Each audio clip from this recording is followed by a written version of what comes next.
What's up, YouTube? This is Boston Chris. Welcome to my channel, Boston Chris Comics. And yes, I have a really fun and cool video for everybody today. I went to a show this weekend.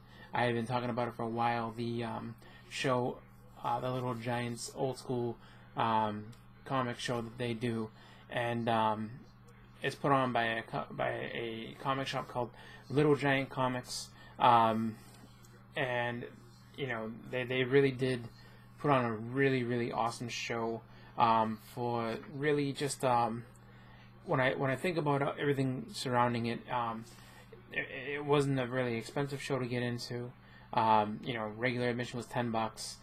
VIP admission was $25. You know, and they just had a talent lineup that was just incredible.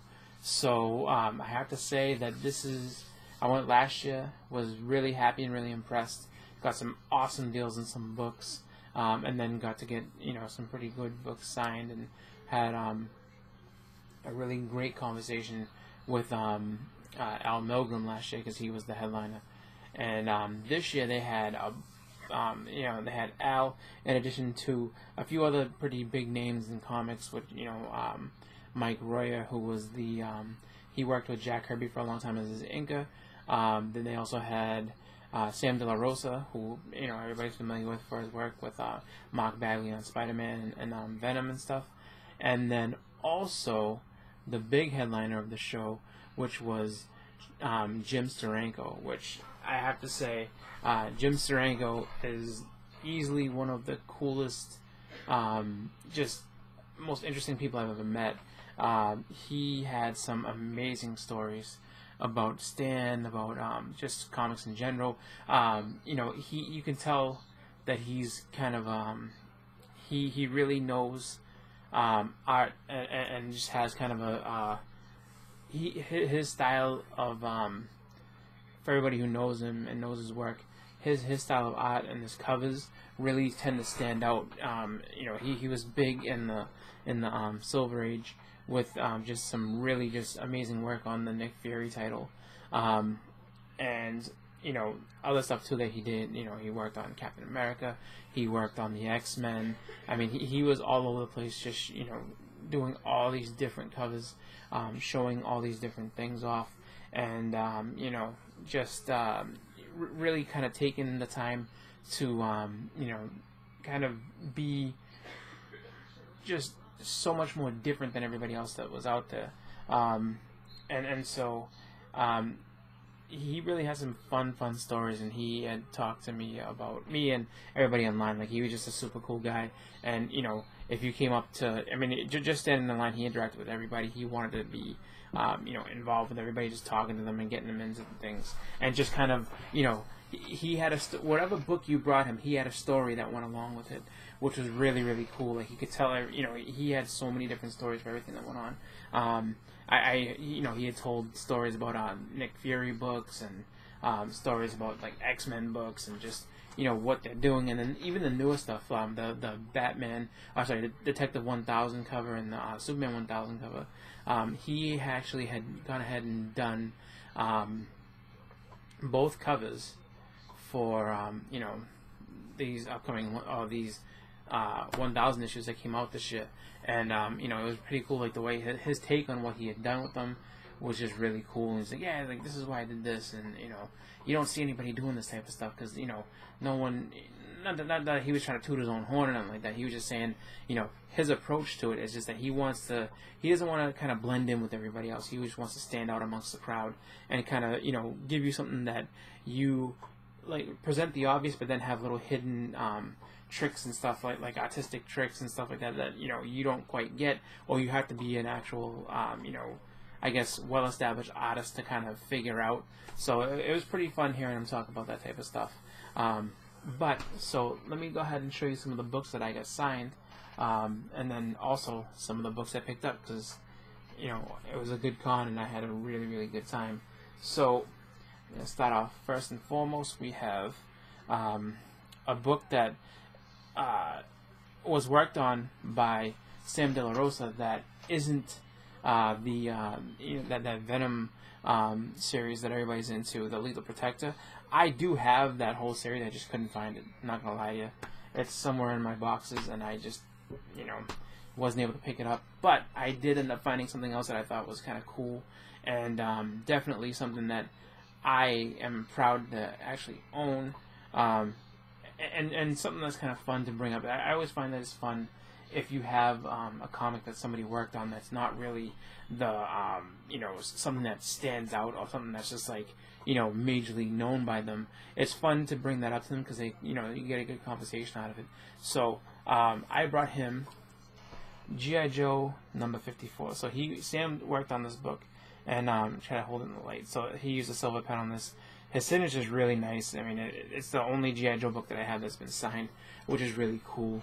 And he's telling me all about it. He was like, yeah, he's like, working on this title. He's like, I was grateful that they asked me to work on it. He's like, I got paid good money to do it. He's like, but this is one of the books that I wish that, I did it once and I don't want them to ever do it again. Not that he didn't like G.I. Joe. He's just saying that, like, basically there was, just because there's so many characters and, for him, also, like, I guess doing a lot of the technical drawing, he wasn't really a big fan of. He's like, he'd rather be doing, like Spider-Man, like stuff like that. Because I guess he likes, like, more organic, like, just, stuff like that. He said it was more fun to work on and everything like that. But he enjoyed his time on the book, and it's just pretty cool to be like, hey, Sam De La Rosa worked on this. So, pretty cool. And nice signature on the book as well. And yeah, as I said, this is my only G.I. Joe signed book. So, the rest of my collection, no signatures. Not because I don't want signatures on them. I just don't have, just didn't get them signed. So, this is the first. We'll see who else I can get to sign them.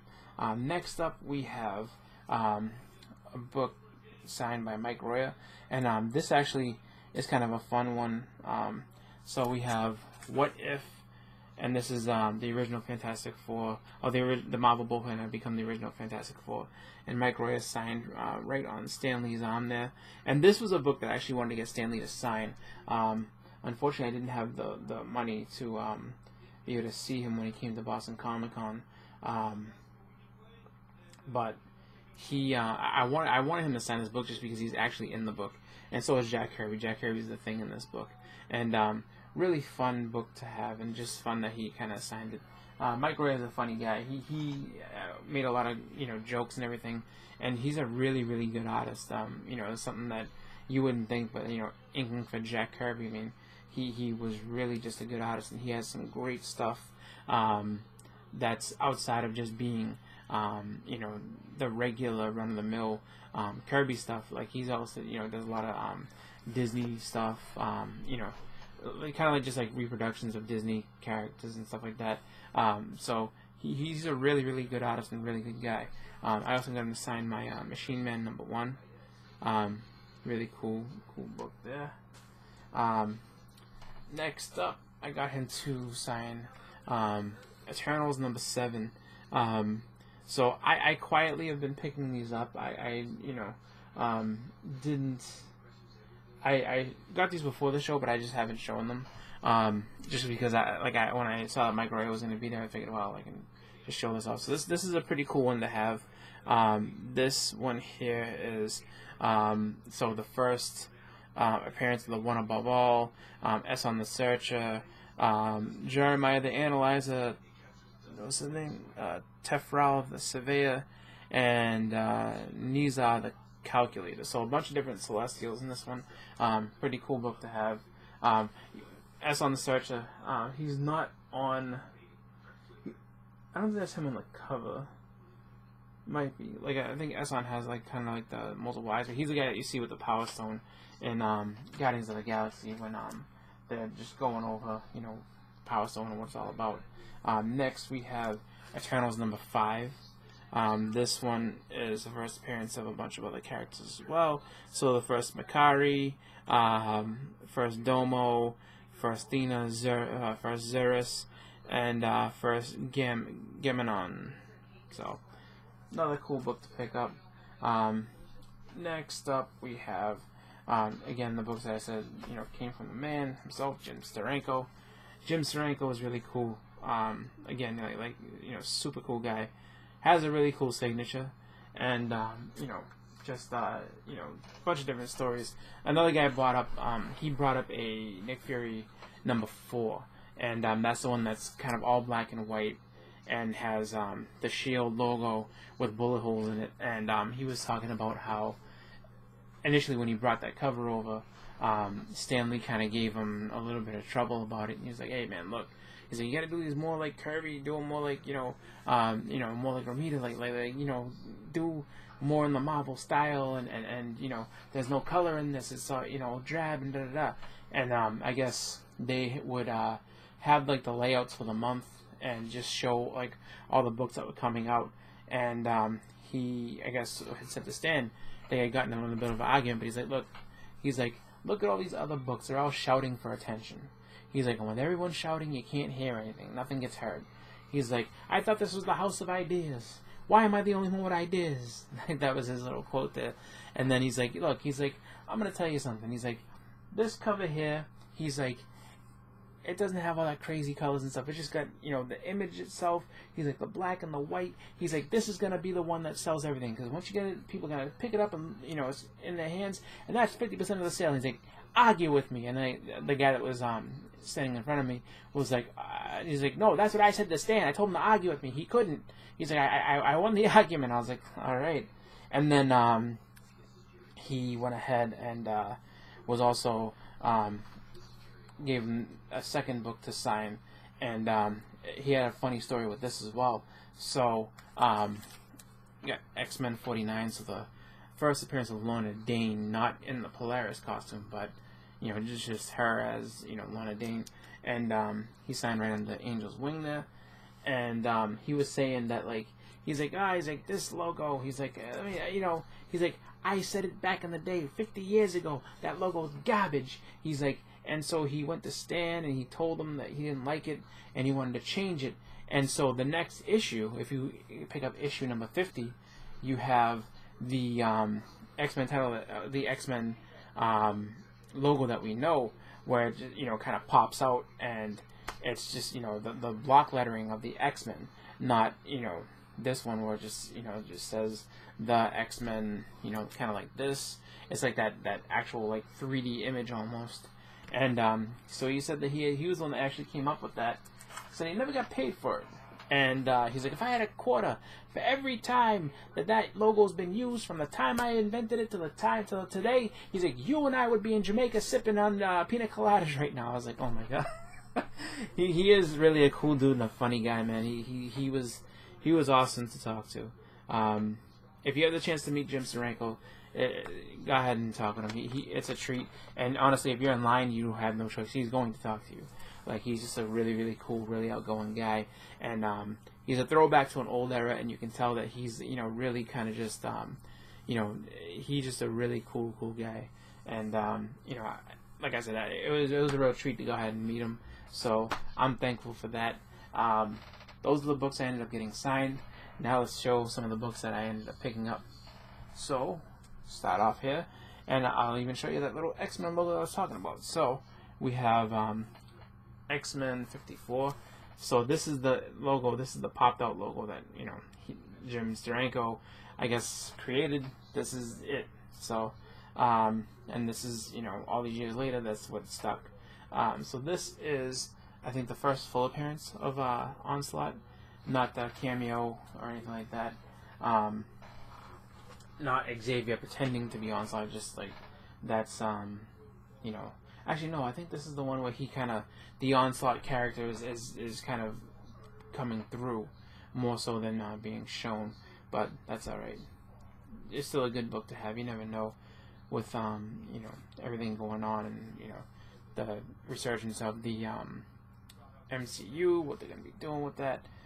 Speaking of that too, I mean, when I said it was a great weekend, I also saw Endgame and then also watched Game of Thrones, and I have to say, I saw that, I was able to see both on Sunday night, and Monday morning when I was actually able to get up and go on to social media confidently and not have to worry about any spoilers, it was amazing, because from Thursday to Sunday, it was like tiptoeing around, like, and everybody and their mom had some type, especially there was a bunch of videos on YouTube that wanted to spoil it.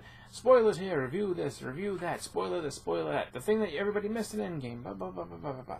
And then Facebook, forget it. Everybody was, Facebook and Instagram, people were all about wanting to spoil this and, oh, I can't believe this and check this out and blah, blah, blah, blah. So, anyway, I'm glad to be able to go on social media and at least, if someone's going to sit there and post a spoiler now, I'm like, yep, I saw it. I don't have to worry about that. But moving on to the books, picked up What If. This is issue number 50. This is What If Wolverine the Hulk had killed Wolverine. I remember seeing this a long time ago when I was a kid. When I was in, I think the 6th grade, maybe. I remember this cover. I remember this whole vividly. And I have the other one that came out in the Bronze Age, which is What If Wolverine had killed the Hulk. Really cool issue, definitely fun. Has the embossed cover. It's an 90s issue and everything, so that's pretty cool. Next up, we have Captain Marvel number 9. So this is the first appearance of Deathbird, Lilandra's sister from the Shia. Definitely a cool book to have. Not saying that it's going to end up being anything spectacular, but can't go wrong picking up X-Men villains if that just so happens to be what's going on. And also too, it's a good book to pick up if you're trying to just get books in the run that are just good to have. Ones that are kind of under the radar, have a really nice Dave Cockrum cover, and Joe Sonata also worked on this too, so pretty cool stuff there. Next we have Tomb of Dracula number 58. So this is the first solo Blade story. So not his first appearance, but just the first story having to do with Blade by himself, so that's pretty cool. Next we have New Mutants number 6, so piecing together that run. At first I didn't have intentions on actually really trying to collect it all, but I do have most of it. I have pretty much the only big key that I'm missing from that run is the first print of 87, but I have everything else, so it's just like, everything else is relatively cheap, so over time I'll probably try to piece that all together. Unless they make a New Mutants movie, and then it's just like, oh yeah, like, issue number 31 is now expensive because of, there's a movie now and everything. But anyway, I was actually had some fun picking this stuff up. Got some really good deals on this stuff, so can't go wrong. There was a lot of tables that were doing half off, so it's just like, it was just great prices all around. And then also a couple, $2 and $5 bins as well. But pretty cool stuff there. Next, we got some books from the Frank Miller run. So this is Daredevil number 161. This is pre-Elektra. Bullseye was pretty heavily used in the 160s, and then around the time where Elektra gets introduced and everything. But 160, 161 both have Bullseye in it, and then also you have 168, 169, and then a couple in the 180s that he's in as well. So definitely cool stuff. Also picked up issue number 163. Daredevil's gonna battle the Hulk. Pretty cool. Got issue number 164.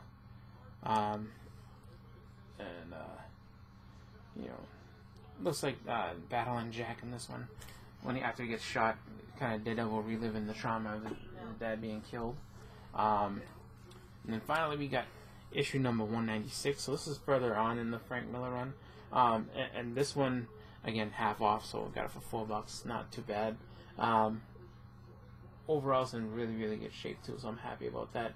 But I've noticed that this kind of crept up a little bit to being, it's just around the $8 price, just because it has Wolverine and it's Frank Miller, and everybody's like, ooh, Frank Miller and Wolverine, and I just picked it up just because the price is right and I can get it cheap, so why not?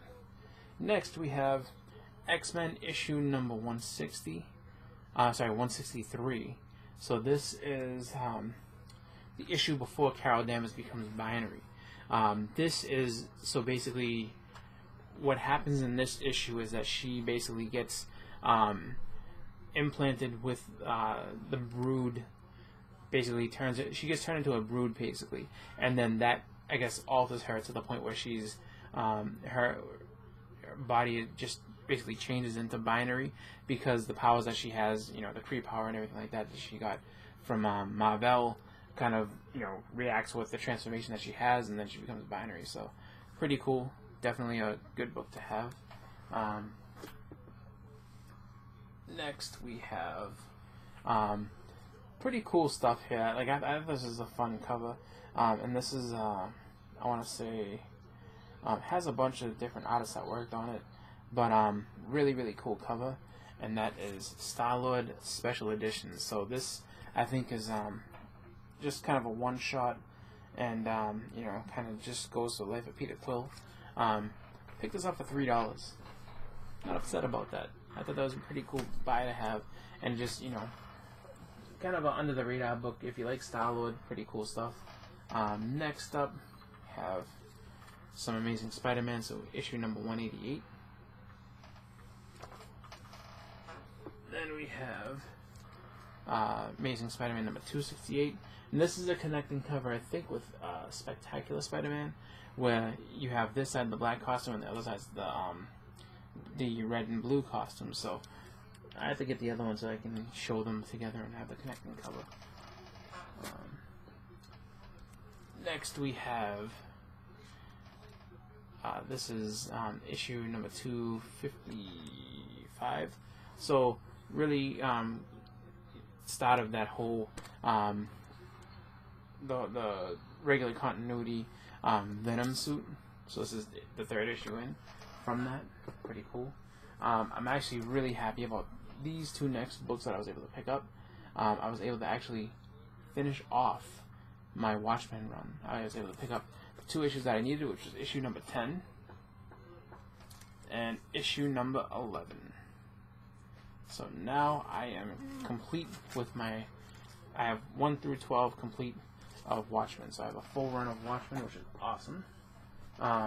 You know, ahead of the HBO series coming out, which is really cool, which makes me really happy.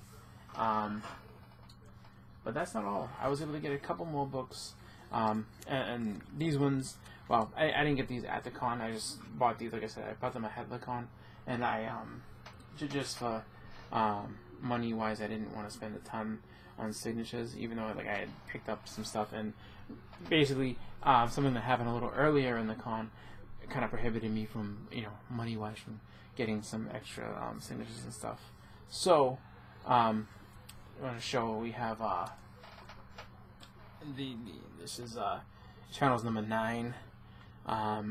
This one is the first appearance of Sprite, who basically is a you know, trickster with a you know, within the Eternals universe. So kind of a, you know, just I guess it has a childlike appearance. So it's just kind of a, I'm not sure if it's, you know, trickster for evil or good, just kind of somebody who's there to foil the good guys and mess with them, I guess. I don't know. I have to read it. I haven't read it, to be honest with you. Next we have issue number 12. So it's the first appearance of Unimind, who is you know, one of the Eternals that he's let's see. Oh, I'm sorry. A gift to the Eternals from the Celestials, which allows them to link telepathically to one another. So pretty cool. Not sure he's gonna end up, you know, if they'll end up using him in a movie or what, or any kind of explanation in the movie. Not worried or concerned about that. Just happy to be able to pick that run up, like when I can, just pick up the missing pieces that I need to kind of try to complete that. Next, I have picked up Conan. This is issue number 25, which is the second full appearance of Red Sonja. I wasn't able to get the first appearance of Red Sonja. They didn't have that. They had the cameo. They had the cameo and the second appearance, and the second appearance was, I mean, the first, sorry, the cameo appearance they had was kind of overpriced. So I was like, not today. So I let it go, and I figured I'll pick it up some other time. Next we have this here, Avengers number 1. Sorry, yeah, Avengers. Iron Man number 122. So this is part of the Demon in the Bottle storyline. This was half off, so it's only $2, so nothing bad with that. happy with that. Good money. And next we have, this is also half off, Avengers 89. So this is, I think, right before the Korean Scroll War. Just a really, really cool cover, Salvation cover right there. So I've always liked this one, and figured, yeah, why not pick this one up. And then, and this is, I guess, the best of my purchases for the day. I was able to track down one of my top books, which was awesome, and I was so excited for it when I finally saw it, and I was just like, hey man, saw the book, and I was just like, how much you looking for? And he gave me an actually really, really good price, because he had known me from buying some books off of him in last year's Boston Comic Con. So he's just like, yeah, I'll give you a deal. Boom. I was like, all right. And so I ended up picking this up for actually a really good price. And that book is none other than, boom, Tomb of Dracula #1. Really, really excited to have this book. This one is one that I have been trying to get actually for a couple of years now, and I had the opportunity. I didn't I wanted to pick it up about 2 years ago, and I didn't chase it hard enough. A couple of years ago, I could have had it probably for a good price, probably less than what I paid now, just because it wasn't quite as sought after as it is now, and kind of just was chasing other books, and I didn't have that one full out on my radar. And then last year I tried a bunch of times to get it, and I can't tell you how many times it slipped through my fingers over and over and over again. And then this year too, there was a couple of times where I could have had it. I think, I had it for a good price, and then as we get closer to the end of the auction, I would say within the last maybe like 10 seconds, it just shot way out of my price range. I was like, can't do it. So, without any further ado though, so happy to have this in my collection. So, as always, when it comes to these books that are on my list, I will go ahead and cross them off. So here we go. Bam. So making pretty good progress into this list. Actually, I have right now, we're about, let's see, basically into May, and I have, May is what, in 2 days, so I have, let's see, 1, 2, 3, 4, 5, 6, so 6 out of the 11 books that I picked up on my list. So I'm a little more than halfway down my list, and have a little more than half of the year to go. I won't have another con coming up until August, when I try to go to, I'm going to try to hit Terrificon, and also the Boston Fan Expo. So I'll have 2 cons in August that I'm going to be going to, so probably won't see too many more coming off of this list until I get to that point, just because I need to, just kind of get myself back to a point where I can, make sure I have the money to get some stuff signed and pick up some books when I get my chance. But overall, really excited for, the show, and they've already announced that they're going to go ahead and make another one for next year. So next year I will be going to it again. So 2020, they'll have another old school comic show, and I will be there. I'll be excited to see who they have coming up, if they're going to have more artists and everything like that. Oh, I also forgot. They gave me, so this was also part of the stuff that they give you for going in. So we got a signed print, exclusive signed print for the old school comic show. So Thanos, homage to the Wolverine miniseries #1 cover. So really, really cool stuff there. Really just happy to have that. But that has been it. That's been everything. And honestly, this video has gone on so long that I'm, got caught up in talking about everything. So overall, I had a great weekend. I got some awesome books, and couldn't ask for a better show, and just had some really, really, really awesome fun. And I want to thank everybody for watching. Thank you all for watching the video and putting up with me rambling a little bit, just because I kind of got into some stories and everything like that. So thank you all for watching. I will be putting up some other videos, I think relatively soon. Like, gonna have just a regular comic haul coming up this week, along with some other books. So I've alluded to it a couple times that I've finished my G.I. Joe run, and I have. I just haven't shown the books that I picked up for it. So I'm going to go ahead and make a video probably later on in the week just to show off the G.I. Joe books that I had gotten to finish out the run. So I want to go ahead and do that, and then also my haul as well. So again, just thank you guys all for watching. This has been Boston Chris. I'm out. Everybody have a great night.